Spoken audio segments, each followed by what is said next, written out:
Good morning everyone. आज की class में आपका स्वागत है। आज क्लास में हम देखेंगे इंसुलिन थेरेपी के बारे में। ठीक है, इंसुलिन थेरेपी क्या होता है? इंसुलिन थेरेपी में क्या होता है कि एक डायबिटिक पेशेंट है जिसका ब्लड ग्लूकोज लेवल बहुत ज्यादा बढ़ा हुआ है, उसको ट्रीट करने के लिए, उसको कंट्रोल करने के लिए, उसको नॉर्मल रेंज में लाने के लिए इंसुलिन का एडमिनिस्ट्रेशन किया जाता है। ठीक है, जिससे जिससे कि उसका blood glucose level normal range में ला सकें। ठीक है, तो इंसुलिन थेरेपी अलग अलग प्रकार से होती है। इसमें अलग अलग प्रकार के इंसुलिन दिए जाते हैं, अलग अलग टाइम पे दिए जाते हैं। उनका क्या इफेक्ट है, उनका क्या साइड इफेक्ट है, क्या उनके एडवर्स इफेक्ट हैं, उन सब के बारे में देखते हैं। कौन कौन से इंसुलिन होते हैं, ठीक है, उनका क्या एक्शन होता है, उन सब के बारे में जानते हैं। देखते हैं अब इंसुलिन थेरेपी। ठीक है ना, तो इंसुलिन थेरेपी क्या हो गया? इंसुलिन थेरेपी में इंसुलिन का एडमिनिस्ट्रेशन किया जाता है, पेशेंट को दिया जाता है insulin in the form of injection के फॉर्म में, जिससे उसका डायबिटीज मेलिटस का ट्रीटमेंट किया जा सके, उसका जो ब्लड ग्लूकोज लेवल है उसको नॉर्मल किया जा सके। तो देखते हैं पहला जो है इंसुलिन थेरेपी कब दी जाती है? जब डायबिटीज हो जाती है ना। डायबिटीज कितने प्रकार का होता है? डायबिटीज मेलिटस 2 टाइप का होता है ना, टाइप 1 डायबिटीज मेलिटस और टाइप 2 डायबिटीज मेलिटस। टाइप 1 में आपने पढ़ा था क्या होता है? टाइप 1 में, टाइप 1 डायबिटीज मेलिटस में होता है इंसुलिन नहीं बनता है ना, no production of insulin, insulin का प्रोडक्शन नहीं होता टाइप 1 में। और टाइप 2 में क्या होता है? इसमें इंसुलिन का प्रोडक्शन कम हो जाता है या फिर इंसुलिन रेसिस्ट हो जाता है। ठीक है, इंसुलिन क्या होता है? रेसिस्टेंट, कि इंसुलिन काम करना बंद कर देता है। तो इन सबको ट्रीट करने के लिए इंसुलिन थेरेपी दी जाती है in the form of injection, है ना। तो इंसुलिन जो अपना पैंक्रियाज होता है, जो पैंक्रियाज होता है, पैंक्रियाज से करता है इंसुलिन का फॉर्मेशन करता है ना।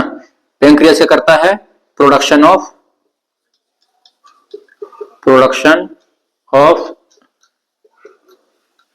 इंसुलिन। इंसुलिन का प्रोडक्शन करता है कौन? पैंक्रियाज। ये 2 फॉर्म में करता है। ठीक है, अलग अलग प्रकार के होते हैं, short acting, rapid acting, intermediate और लॉन्ग एक्टिंग। अलग अलग प्रकार के इंसुलिन प्रोड्यूस कौन करता है? पैंक्रियाज, जिसके अपने अलग अलग काम होते हैं। गुड मॉर्निंग साथियों, आज क्लास में आपका स्वागत है। आज हम जानेंगे इंसुलिन थेरेपी के बारे में। इंसुलिन थेरेपी क्या होती है? ठीक है, इंसुलिन थेरेपी में क्या किया जाता है, इंसुलिन थेरेपी या इंसुलिन किसको दिया जाता है, इंसुलिन कितने प्रकार का होता है, इंसुलिन कब कब दिया जाता है, इंसुलिन कैसे काम करता है, उस सब के बारे में अब जानते हैं। तो अपना फर्स्ट पॉइंट है basal and bolus insulin. Basal और बोलस इंसुलिन क्या होता है उसको हम देखते हैं। पैंक्रियाज होता है, pancreas in our body is capable of producing insulin in 2 different manners. जो पैंक्रियाज होता है अपना, पैंक्रियाज का जो बीटा सेल होती है, पैंक्रियाज की बीटा सेल, ठीक है, वह इंसुलिन प्रोड्यूसिंग करने के लिए हेल्पफुल होती है। यह 2 प्रकार का इंसुलिन निकालती है। कौन सा रिलीज करेगी? Basal insulin and bolus insulin. अब देखते हैं बेसल इंसुलिन के बारे में। बेसल इंसुलिन जो होता है इसको बोलते हैं बैकग्राउंड इंसुलिन बोलते हैं। ठीक है, क्या बोलते हैं? Background insulin. और हेल्प करता है regulating the glucose level between different meals. और यह जब खाना खाते हैं, सुबह खाया खाना, शाम को खाया खाना, तो उन सब में क्या करता है? ग्लूकोज लेवल को मेंटेन करने में हेल्प करता है। मतलब इंसुलिन जो ग्लूकोज लेवल है वो ज्यादा ना बढ़े ग्लूकोज। ठीक है, इसमें आते हैं कौन से? Intermediate and long acting insulin इसमें आते हैं। ठीक है, बेसल इंसुलिन में कौन से आते हैं? लॉन्ग एक्टिंग इंसुलिन आते हैं। और यह कब दिया जाता है? बिफोर बेड, सोते समय, रात में दिया जाता है। एक आता है bolus insulin. Bolus insulin help in managing the rise in glucose level that pop up immediately after having food. Bolus insulin जो होता है वह क्या करता है? यह ग्लूकोज लेवल को तब मैनेज करता है जब खाना खाने के तुरंत बाद ग्लूकोज लेवल बढ़ जाता है ना। मॉर्निंग में ब्रेकफास्ट किया, ग्लूकोज लेवल एकदम बढ़ेगा, तो खाना खाने ब्रेकफास्ट करने से पहले इंसुलिन लगा देंगे जिससे कि ग्लूकोज लेवल एकदम ना बढ़े, ऐसे ही लंच करेंगे तो लंच से पहले लगाएंगे, डिनर करेंगे डिनर से पहले लगाएंगे, ठीक है। उसमें आता है बोलस इंसुलिन का आता है, bolus insulin help in managing the rise in glucose level that pop up immediately after having meal, ठीक है। जब खाना खाते हैं तब तुरंत बढ़ता है ना, खाना खाने के 2 घंटे बाद ग्लूकोज लेवल एकदम पीक पे जाता है, तो उसको कंट्रोल करने के लिए कौन सा जाता है, बोलस इंसुलिन देते हैं। और ये इंसुलिन कब दिया जाता है, खाना खाने के बाद पहले, ठीक है। जैसे ब्रेकफास्ट करेंगे तब देंगे, उससे पहले, लंच से पहले देंगे और डिनर से पहले देंगे। इसमें आते हैं rapid acting insulin and short acting insulin, ठीक है। इसमें यह कब दिया जाता है, बिफोर मील्स, यह खाना खाने से पहले दिया जाता है।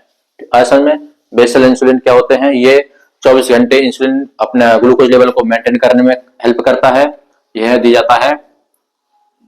इसमें आता है लॉन्ग एक्टिंग इंसुलिन और बिफोर बेड टाइम, सोते समय दिया जाता है। बोलस इंसुलिन क्या करता है, इमीडिएटली आफ्टर हैविंग मील, जब खाना खाते हैं तो खाना खाने के बाद जब ग्लूकोज लेवल बढ़ता है उसको कंट्रोल करने के लिए दिया जाता है बोलस इंसुलिन। इसमें आते हैं rapid acting and short acting insulin, ये कब दिया जाता है, बिफोर मील्स, खाना खाने से पहले। अब देखते हैं बेसल बोलस इंसुलिन थेरेपी, ठीक है।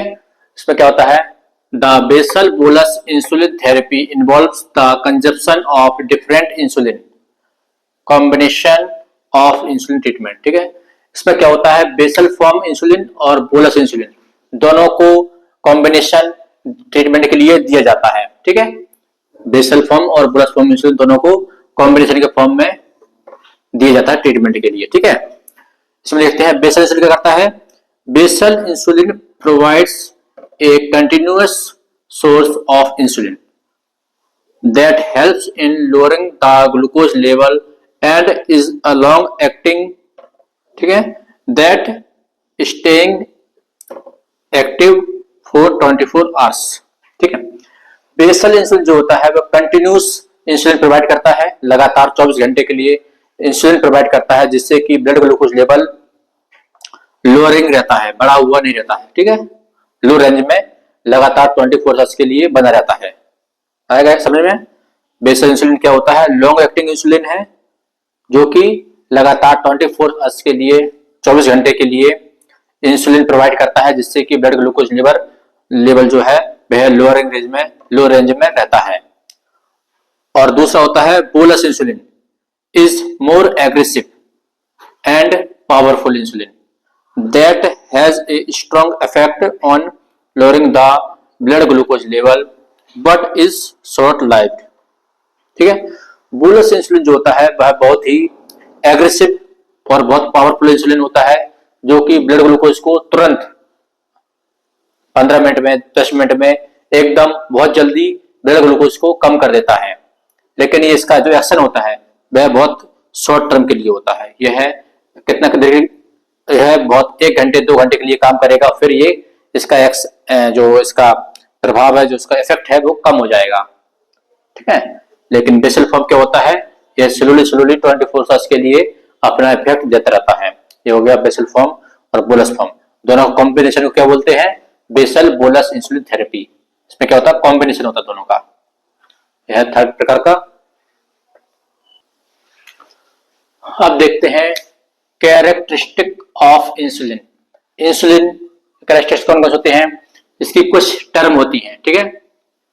इंसुलिन की कुछ टर्मोलॉजी है, नॉर्मल टर्मोलॉजी, जैसे कि फर्स्ट है ऑनसेट। ऑनसेट में क्या होता है, ऑनसेट का मीन्स होता है कि इंसुलिन अपना काम कब से स्टार्ट करना चालू करता है। ऐसे इंसुलिन को एडमिनिस्टर किया, इंसुलिन को एडमिनिस्टर करने के बाद ब्लड में जाएगा, ब्लड में जाने के बाद कितने देर बाद वो अपना काम स्टार्ट कर देगा, ठीक है। ये होता है time start action of insulin, ठीक है। Start action of insulin for lowering blood glucose, ठीक है। एक ऑनसेट ऐसा टाइम है जब कि इंसुलिन लगने के बाद कितनी देर में इंसुलिन अपना काम स्टार्ट करेगा, उसको बोलते हैं ऑनसेट, ठीक है। जैसे इंसुलिन लगाया अभी तो 10 मिनट बाद अगर वो एक्शन करता है, 10 मिनट बाद अगर वो ब्लड ग्लूकोज को कम कर रहा है तो उसका ऑनसेट टाइम हो जाएगा 10 मिनट, ठीक है ना। ऑनसेट मीन्स इंसुलिन लगाने के कितनी देर बाद इंसुलिन लगने और उसका ब्लड ग्लूकोज कम होने के बीच का समय बोलते हैं ऑनसेट। ठीक है। दूसरा आता है पीक। पीक मीन्स होता है कि ग्लूकोज जो इंसुलिन है, इंसुलिन लगने के इंसुलिन लगने के बाद सबसे ज्यादा एक्टिव कब रहेगा। ठीक है ना। इसमें होता है कि period time during which the insulin works with maximum effect. ठीक है। इंसुलिन लगने के इंसुलिन का ऐसा एक मैक्सिमम इफेक्ट होता है ना, जब वह ब्लड ग्लूकोज लेवल को कम करता है। पीक पॉइंट क्या होता है? पीक मींस जब वह इंसुलिन अपना जो इफेक्टिवनेस है वह सबसे ज्यादा दिखाएगा। ठीक है। मैक्सिमम इफेक्टिवनेस जब रहेगा उसको बोलते हैं पीक पॉइंट। वह अलग अलग टाइप के इंसुलिन के लिए अलग अलग हो सकता है, किसी के लिए 1 घंटा, किसी के लिए 2 घंटा, किसी के 5 घंटा, किसी का 12 घंटा हो सकता है। एक होता है ड्यूरेशन। ड्यूरेशन मींस जो इंसुलिन एडमिनिस्टर किया है वह कितनी देर तक अपनी बॉडी में इफेक्टिव रहेगा, है ना। इंसुलिन लगाया, सुबह 10 बजे लगाया, है ना, 10 AM पे लगाया, 10 AM लगने के बाद मान लीजिए वह 5 घंटे तक, है ना, 5 घंटे मीन्स 3 बजे तक, 3 PM तक वो अपना इफेक्ट दिखाएगा। 3 PM तक वो अपना काम करेगा, है ना, उसको बोलते हैं ड्यूरेशन। ड्यूरेशन मीन्स कितनी देर तक, टोटल टाइम लगने से लेकर उसका खत्म होने तक टोटल टाइम जितना रहेगा उसको बोलते हैं उसका ड्यूरेशन, है ना। It is the span of time until which the effect of insulin persist adding the lowering blood glucose level. असल में ऑनसेट मीन्स जब से वह अपना इंसुलिन अपना काम स्टार्ट करता है, और पीक मीन्स होता है जब वह अपना इफेक्टिव मैक्सिमम लेवल पर दिखाता है ना, सबसे ज्यादा एक्टिव रहता है। ड्यूरेशन मीन्स होता है कि वह कितने देर तक, कितने समय, टोटल ड्यूरेशन, टोटल कितने समय तक ब्लड में रहेगा और वह अपना काम करेगा, उसको बोलते हैं ड्यूरेशन। अब देखते हैं इंसुलिन कितने प्रकार के होते हैं, उनका ऑनसेट, स्टार्टिंग, एक्शन स्टार्ट होने का टाइम कितना है, पीक क्या है और ड्यूरेशन क्या है उनका। ठीक है। अब देखते हैं फर्स्ट इंसुलिन है रैपिड एक्टिंग। फर्स्ट टाइप कौन सा है? Rapid acting insulin. इसमें आते हैं ग्लुलाइसिन, एस्पार्ट और लिस्प्रो। 3 प्रकार के इंसुलिन आते हैं, ग्लुलाइसिन, एस्पार्ट और लिस्प्रो।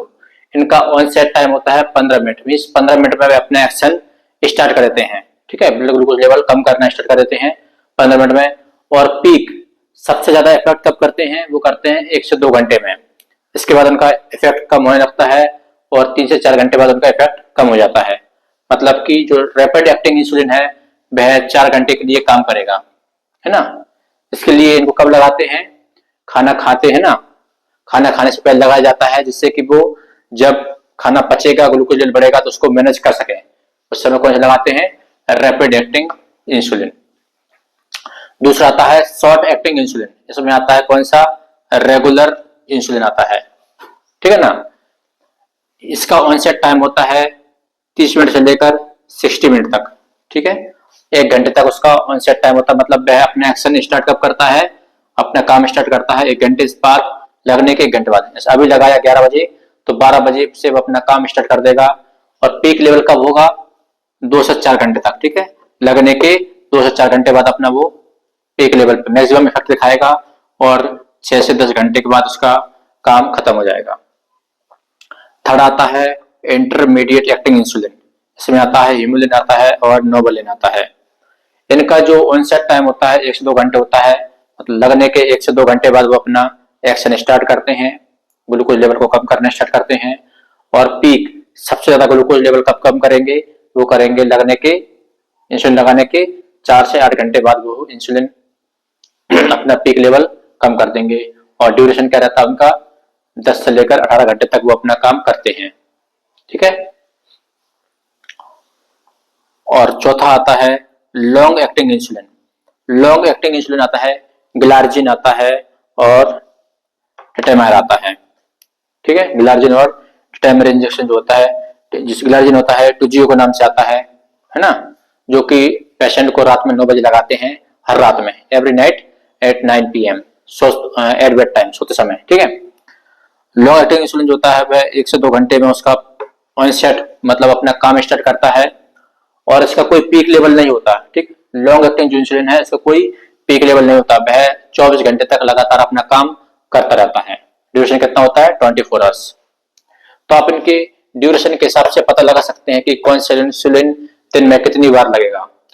जो रैपिड एक्टिंग और शॉर्ट एक्टिंग जो इंसुलिन है उनका ड्यूरेशन कितना है? 4 घंटे से लेकर 6 घंटे तक, मतलब वो दिन में 3 बार लगा सकते हैं। जब खाना खाएंगे, सुबह ब्रेकफास्ट करेंगे तो सुबह ब्रेकफास्ट से पहले लगाएंगे, लंच के पहले लगाएंगे और डिनर के पहले लगाएंगे, है ना।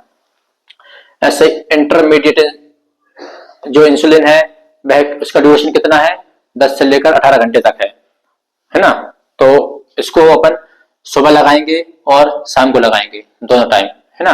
क्योंकि 12 घंटे लगभग एवरेज 12 घंटे तक काम कर रहा है, तो सुबह लगाएंगे तो उसका एक्शन इवनिंग तक रहेगा, और इवनिंग में लगाएंगे तो उसका एक्शन मॉर्निंग तक रहेगा। और लॉन्ग एक्टिंग जो इंसुलिन है उसका ड्यूरेशन कितना होता है? 24 आवर्स, मतलब हमेशा आज शाम को लगाएंगे तो वह कल शाम तक अपना काम करेगा। तो इसलिए वह लॉन्ग एक्टिंग इंसुलिन को हमेशा बेड टाइम मतलब सोते समय एवरी नाइट में लगाया जाता है। तो इसका चार्ट है, ये बहुत इजी वे में बताया गया है, ठीक है। Rapid acting, short acting, intermediate और लॉन्ग एक्टिंग। इनका ऑनसेट होता है 15 मिनट होता है रैपिड का, शॉर्ट का होता है 30 मिनट, इंटरमीडिएट का होता है 1 से 2 घंटे और लॉन्ग का होता है 1 से 2 घंटे। इनका पीक जो होता है, रैपिड एक्टिंग का पीक होता है 2 घंटे तक होता है, ड्यूरेशन 3 से 4 घंटे होता है। तो इसलिए 3 से 4 घंटे होने के कारण इसको दिन में 3 बार लगाया जाता है। शॉर्ट एक्टिंग जो होता है इसका पीक होता है 4 घंटे तक और ड्यूरेशन 6 से 10 घंटे होता है। इंटरमीडिएट का पीक ऑनसेट होता है 102 घंटे और पीक होता है 4 से 8 घंटे और 10 से 12 घंटे तक वो ड्यूरेशन उसका होता है। लॉन्ग एक्टिंग 1 से 2 घंटे में अपना ऑनसेट होता है। पीक मतलब इसका कोई पीक लेवल नहीं होता, वह लगने के बाद अपना काम एक समान स्टार्ट करता है, 24 घंटे तक एक जैसा काम करता रहता है। ड्यूरेशन होता है इसका 24 आवर्स। ये उसका है चार्ट बनाया गया है इंसुलिन थेरेपी के लिए। अब देखते हैं administration of insulin injection. Insulin injection को किस तरीके से इंजेक्ट किया जाता है। इसमें एक तो फर्स्ट पॉइंट है, all categories insulin can be given subcutaneous, ठीक है। जितने भी प्रकार के इंसुलिन होते हैं, शॉर्ट एक्टिंग, रैपिड एक्टिंग या लॉन्ग एक्टिंग, जितने प्रकार के इंसुलिन होते हैं सभी प्रकार के इंसुलिन को सबक्यूटेनियस दे सकते हैं। दूसरा, इंजेक्शन साइट क्या होती है, ठीक है। सबक्यूटेनियस इंजेक्शन साइट होती है उसकी पोस्टीरियर आर्म, पीछे में एब्डोमेन पे या फिर थाई पे, ये इसकी है इंजेक्शन साइट। इसके बाद नेक्स्ट पॉइंट है, इंपोर्टेंट पॉइंट है, short acting insulin is the only insulin which can be given intravenous, ठीक है। शॉर्ट एक्टिंग इंसुलिन ही एक प्रकार का ऐसा इंसुलिन है जिसको आईवी दे सकते हैं, है ना। शॉर्ट एक्टिंग इंसुलिन को आईवी दे सकते हैं, एक ओनली इंसुलिन है जिसको आईवी दे सकते हैं, इन्फ्यूजन के फॉर्म में दे सकते हैं। लेकिन जब भी आईवी देना है तो उसको हर आधे घंटे, हर 1 घंटे पर उसका एवरी आवर्स उसका इंसुलिन ग्लूकोज लेवल चेक करना है, मॉनिटरिंग करना है, ठीक है। इसका साइड इफेक्ट, इंसुलिन का साइड इफेक्ट क्या होता है? हाइपोग्लाइसीमिया कर सकता है, हो सकता है इंसुलिन का ज्यादा डोज हो जाए या पेशेंट खाना खाए तो क्या हो सकता है? हाइपोग्लाइसीमिया हो सकता है। दूसरा होता है लिपोडिस्ट्रोफी, ठीक है। जो जहां इंजेक्शन साइट होता है, जहां भी इंजेक्शन बार बार लगाते हैं, मान लीजिए एब्डोमेन पे अगर एक ही साइड पे इंजेक्शन बार बार लगा रहे हैं तो वहां का जो फैट है उसको वो डिस्ट्रोफी हो सकता है, मतलब उसका एट्रोफी हो सकता है या फिर हाइपरट्रोफी, फैट कम हो सकता है वहां पे या फिर कड़क होके उसका ज्यादा हो सकता है, ठीक है। एट्रोफी और हाइपरट्रोफी ऑफ सबक्यूटेनियस फैट, ठीक है। हाइपोग्लाइसेमिया हो सकता है और लिपोडिस्ट्रोफी। कॉन्ट्राइंडिकेशन मींस किस कंडीशन में इंसुलिन नहीं देना है, तो जब कभी पेशेंट का ब्लड ग्लूकोज लेवल कम हो तो उसको इंसुलिन एडमिनिस्टर नहीं करना है।